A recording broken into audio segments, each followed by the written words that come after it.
الشيطان الرجيم بسم الله الرحمن الرحيم اليوم تجزى كل نفس بما كسبت لا ظلم اليوم ان اللہ سریع الحساب۔ سورہ مومن کی آیت نمبر 17 ہے۔ قیامت کا ذکر چل رہا ہے، پیچھے بھی اور آگے بھی، اور اس کے حوالے سے بہت تفصیلات ان آیات کے اندر آئی ہیں۔ البتہ ایک چیز جو اس آیت کے اندر خاص طور پہ واضح ہے کہ لا ظلم اليوم، لا ظلم اليوم، کہ انسان کے اوپر قیامت کے دن کوئی ظلم نہیں ہوگا، کسی درجے کا کوئی ظلم نہیں ہوگا۔ البتہ اس نے کل نفس بما کسبت کے اندر مضمون آیا کہ اگر اس نے کسی کے اوپر ظلم کیا ہے تو اس کو اس کا بدلہ دیا جائے گا۔ یہاں تک کہ اس میں تخصیص انسانوں کی بھی نہیں، بلکہ اگر کسی نے بھی کسی پر کوئی ظلم کیا ہوگا تو اس کے ساتھ بھی وہی برتاؤ کیا جائے گا، ویسے ہی معاملہ کیا جائے گا۔ حتیٰ کہ روایات میں آتا ہے کہ اگر کسی نے کسی کو ایک تھپڑ بھی زائد مارا ہوگا تو اس کو اس کا بدلہ دیا جائے گا۔ یہاں تک کہ ایک جانور نے دوسرے جانور کو سینگ زیادہ مارا ہوگا تو اس جانور کو پیدا کیا جائے گا، اور دوسرے جانور کو جو کہ بے سینگ کے تھا اس کو سینگ دیے جائیں گے، اور پھر وہ اس جانور کو مارے گا جس نے اس کو دنیا میں مارا تھا۔ لیکن فرق یہ ہے کہ کن ترابن، اللہ فرمائیں گے مٹی ہو جا تو وہ مٹی ہو جائیں گے، لیکن انسان مٹی نہیں ہوگا بلکہ اس کو اپنے کیے کی جزا ملے گی۔ چنانچہ ظلم کے اندر بہت ایسی چیزیں آتی ہیں جس کے حوالے سے میں آج بات کرنا چاہتا ہوں۔ اللہ تعالیٰ میری حفاظت فرمائے اس گناہ سے، اللہ ہم سب کی حفاظت فرمائے۔ یہ ایسا گناہ ہے جو انسان سے سرزد ہو جاتا ہے، اور اس سے بچاؤ کا طریقہ نمبر 1 احتیاط ہے، اور نمبر 2 اللہ سے رجوع ہے۔ سب سے پہلے انسان کی ذمہ کہ وہ احتیاط کرے، وہ دیکھیں میرے قول سے، میرے فعل سے، میرے کسی بات کے کرنے سے کسی کو تکلیف نہ پہنچے۔ تکلیف پہنچے یا نہ پہنچے بات کی بات ہے کہ کسی کے حق میں زیادتی نہ ہو۔ اب کسی کے حق میں زیادتی نہیں ہے لیکن اس کو تکلیف پہنچ رہی، کوئی مسئلہ نہیں، لیکن آپ کا میرا کوئی ایسا عمل نہیں ہونا چاہیے جس سے کسی دوسرے کے حق میں زیادتی ہو جائے۔ یہ زیادتی ہو جانا یہ ظلم کے اندر شامل ہو جاتا ہے۔ چنانچہ نبی علیہ السلام نے اس کا دھیان کیا، صحابہ کرام کی زندگی میں اس کا دھیان رہا، ہزاروں لاکھوں واقعات اس کے اوپر مبنی ہیں کہ امت کے بڑے حضرات نے امت کو چل کے دکھایا کہ ہماری ذات سے کسی کے اوپر زیادتی نہیں ہونی چاہیے۔ عام حالات ہے کہ جب انسان اپنی اولاد کے ساتھ رہتا ہے تو اس میں اس نوعیت کا دھیان رکھنا بہت زیادہ ضروری ہے کہ اولاد کے حق میں جو تربیت اس کے لیے ضروری تھی تو ماں باپ کو اس تربیت کا دھیان رکھنا ضروری ہے۔ ماں باپ اپنے عیش و آرام اور انجوائمنٹ میں لگے ہوتے ہیں، اولاد کے لیے غلط راستہ کھول دیتے ہیں، یہ بڑی پریشان کن بات ہے۔ شوہر اپنی بیوی کے ساتھ اس نوعیت کا معاملہ کر جاتا ہے جو اس کے ساتھ زیادتی کا باعث بنتا ہے، اور عام طور پر والدین کے انتقال کے بعد اپنی بہنوں کو حصہ نہیں دیا جاتا، یا بہت سی ایسی چیزیں ہیں کہ جس کے اوپر قبضہ کر لیا جاتا ہے، یہ زیادتی ہے۔ بھی میری زیادتی سے اس کو تکلیف نہیں، تکلیف کا مسئلہ نہیں ہے، میں نے اس کی برائی کی اور اس کو پتہ ہی نہیں چلا لہذا اس کو تکلیف نہیں، اس کے ساتھ زیادتی ہے۔ جب اس کے ساتھ زیادتی ہے تو اس کے اوپر پکڑ ہے، اور بڑی خطرناک پکڑ ہے۔ فرمایا کہ جانتے ہو مسکین کون ہے؟ کہ جس کے پاس مال و متاع نہیں۔ ہم فرمایا نہیں۔ پھر فرمایا جانتے ہو مسکین کون ہے؟ کہ جس کے پاس مال و اولاد نہیں، ماں باپ نہیں، رشتہ دار نہیں، وہ مسکین؟ کا نہیں۔ تو کون ہے مسکین؟ کہ رسول اللہ و رسول عالم، اللہ اور اس کا رسول بہتر جانتے ہیں کون مسکین ہے۔ فرمایا کہ بتاتا ہوں مسکین وہ ہے جو قیامت کے دن آئے گا اور اس کے پاس پہاڑوں جتنی نیکیاں ہوں گی، لیکن اس نے لوگوں پہ ظلم کیا ہوگا، زیادتی کی ہوگی، تو اس کو اس ظلم کے عوض میں اس کی نیکیاں دوسروں کو دے دی جائیں گی۔ یہاں تک کہ اس کا نام اعمال خالی ہو جائے گا۔ جب یہ ہو جائے گا تو وہ کہے گا بس، تو اللہ کہیں گے نہیں، ابھی فلاں کا حق باقی ہے۔ روایت میں فلاں فلاں لوگ بولیں گے کہ اس نے میرا حق کھایا، اس نے میرا حق کھایا۔ چنانچہ اللہ فرمائیں گے اس کے گناہ اس کے اوپر لاد دو، اس کے گناہ اس کے اوپر لاد دو۔ البتہ اس کے اوپر ایک راستہ ہے، انسان اللہ سے معافی مانگے، توبہ استغفار کرے۔ کسی کا حق مارا ہے، اس سے جا کے معافی طلب کرے۔ معافی مانگنا ممکن نہیں ہے، تو اس صورت میں اللہ سے معافی مانگے۔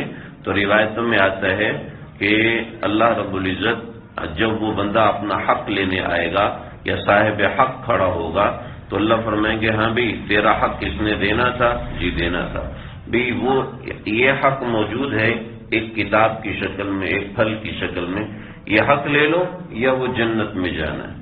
تو وہ کہے گا نہیں اللہ جنت میں۔ روایت میں آتا ہے کہ وہ جیسی جنت اوپر دیکھے گا تو ایک حور اس کو اشارہ کرے گی۔ چنانچہ ہمارے اکابرین فرماتے ہیں بھائی نے کیس کر دیا، زمین مار لی، بھائی نے مکان پہ قبضہ کر، مظلوم بن جاؤ، مظلوم بن جاؤ۔ البتہ اس پہ اشکال ہوتا ہے، حدیث میں آتا ہے جس نے اپنے حق کے لیے کوشش کی اس نے جہاد کیا، او کما قال، روایت کا مفہوم ہے۔ تو یہ حق کے لیے کوشش کرنا ظالم کے خلاف ہے۔ لیکن اگر کوئی اپنا بھائی ہی ظالم ہے اور آپ کے کوئی ایسا مسئلہ نہیں جانے تو کوئی، تو اس حق کو چھوڑ دینے بھی بہت بڑی عبادت۔ دونوں میں تطبیق یہ ہے کہ آپ کا حق لے گا اور حق لے کر وہ دہشت گردی کرے گا، حق لے کے وہ تکبر کرے گا، حق لے کر وہ دوسروں پہ ظلم کرے گا، پھر اپنا حق لو، چھینو اس سے، چاہے کچھ بھی کرنا پڑے۔ لیکن پتہ ہے بھائی شریف آدمی ہے، چلو یار اس کے بچے میرے بھتیجے ہیں، کوئی مسئلہ نہیں، کھانے دو، بیٹھنے دو، اس سے آپ کو کوئی ایسا بڑا نقصان نہیں ہو رہا، تو جانے دو، اپنا حق چھوڑ دو۔ فرمایا کہ جس نے دنیا میں اپنا حق چھوڑ دیا قیامت کے دن میرے پاس آئے میں حق دوں گا۔ جس نے اپنی عزت چھوڑ دی، جس نے عزت کروا سکتا تھا لیکن دوسرے کی عزت کی وجہ سے چپ ہو گیا، تو قیامت کے دن میرے پاس آئے میں اس کو عزت دلواؤں گا۔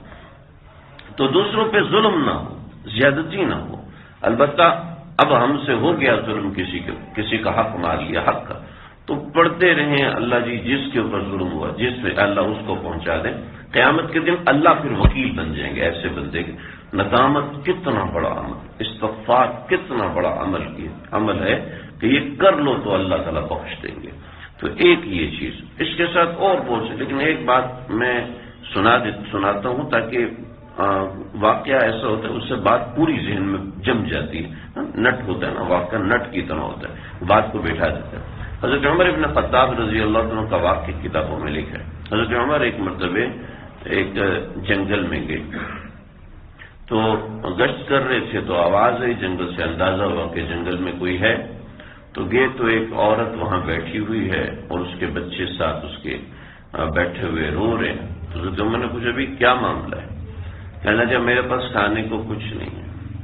کہا تو عمر کو کہنا تھا، کہ عمر سے میری ملاقات قیامت کے دن ہوگی، عمر کو میں نہیں چھوڑوں گی، اس کے اوپر میری ملاقات رہے گی، اور یہ تکلیف مجھے پہنچی کہ اس نے ہماری خبر گیری کے لیے بندہ کیوں نہیں رکھا، یا اپنی اس کی خبر گیری کے لیے آیا کیوں نہیں؟ ہمارا نگران ہے تو اس کو خبر گیری رکھنی چاہیے۔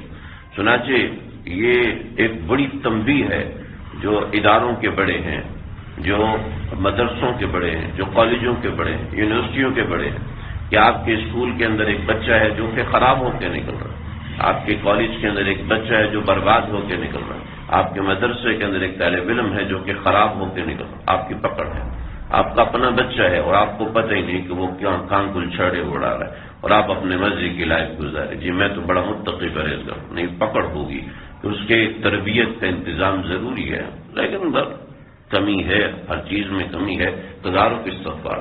چنانچہ حضرت عمر نے فرمایا کہ بھئی عمر کا کیا قصور؟ کہا یہی قصور ہے، اس نے نگرانی کیوں نہیں رکھوائی؟ کہا اچھا اماں چلے ہم ایک سودا کرتے ہیں۔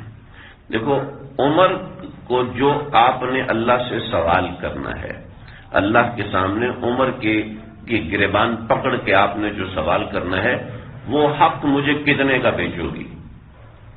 لیکن یہ کون سا سودا ہے؟ عجیب سی بات کر رہے ہیں، یہ تو کوئی سودا نہیں ہے، سودا تو کسی چیز کا ہوتا ہے۔ کہتے نہیں، وہ اپنی جگہ پر صحیح ہے، لیکن یہ جو آپ نے عمر کا گریبان قیامت کے دن پکڑنا ہے، اس کا سودا میرے ساتھ کرو، ایک دینار کا کرو گی، دو۔ حضرت عمر بولی بڑھاتے، وہ کہتے ہیں یہ کوئی بات نہیں، بلاخر 26 دینار حضرت عمر نے فرمایا۔ اس نے کہا چلو ٹھیک ہے، اگرچہ کوئی سودا نہیں ہے، لیکن چلو تم اتنا اصرار کر رہے ہو، تم جوان آدمی ہو، خوبصورت ہو، تم اتنا کہہ رہے ہو، چلو تمہاری بات مانتی ہوں، چلو کرتا ہوں۔ تو حضرت عمر نے جیب سے کاغذ نکالا، کہا ایسے زبانی سودا نہیں بلکہ لکھ کے ہوگا۔ لکھا اور نیچے دستخط کی، اور اماں سے کہا اماں یہ 26 دینار آپ وصول کریں اور یہ حق مجھے دیں۔ تو حضرت عثمان اور حضرت علی یہ دونوں حضرت عمر کے ساتھ تھے، لیکن کسی اور طرف آواز آئی تو وہاں گئے، تو یہ پیچھے ہے، تو کہا امیر المومنین امیر المومنین، آواز زور سے دی، تو کہا میں ادھر ہوں، عمر ادھر ہے۔ تو بڑھیا نے دیکھا تو بڑی ہے پریشان ہوئی، یا اللہ یہ کیا، اب تو میں پکڑی گئی، یہ تو عمر ہے۔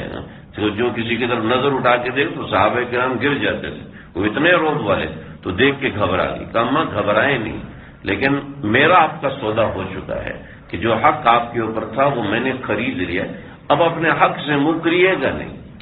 تو یہ جب اللہ کا خوف ہوتا ہے، جب اللہ کا ڈر ہوتا ہے، تو بندہ ان باتوں کو ویلیو دیتا ہے، ان باتوں کو اہمیت دیتا ہے۔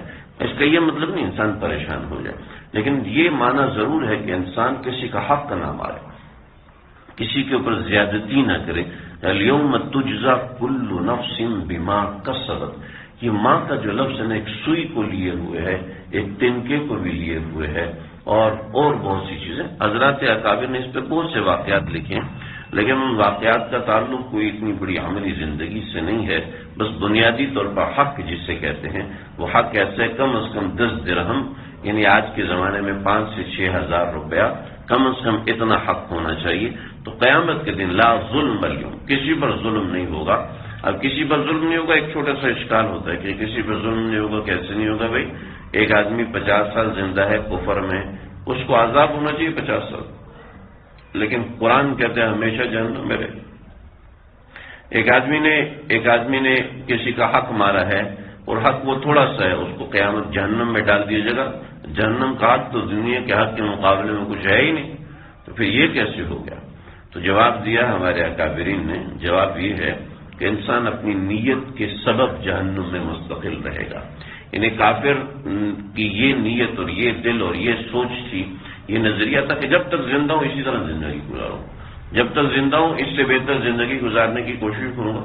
اس کی ڈائریکشن اسلام کی طرف نہیں تھی، لیکن میں اور آپ الحمدللہ مسلمان ہیں، اور ہمارا یہ اعتقاد ہے کہ اگر 1 کروڑ سال زندگی ہے تو ہم کوئی نیا مذہب ایجاد نہیں کریں گے، اسی مذہب پہ رہیں گے۔ 2 کروڑ سال زندگی ہے تو یہی دین اور یہی مذہب، یہی قرآن، یہی اللہ، یہی رسول ہے۔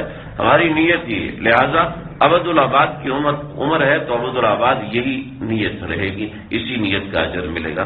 ایسے ہی کافر کی ابد الآباد کی نیت ہے، لہذا اس نیت کی بنا پر اس کے لیے ہمیشہ ہمیشہ کی جہنم ہے۔ تو لا ظلم اليوم، کسی پہ ظلم و زیادتی نہیں ہوگی، تو ذہن میں رکھیں کہ وہاں کسی پہ ظلم و زیادتی نہیں ہے، لہذا اپنا اعمال نامہ صاف رکھیں۔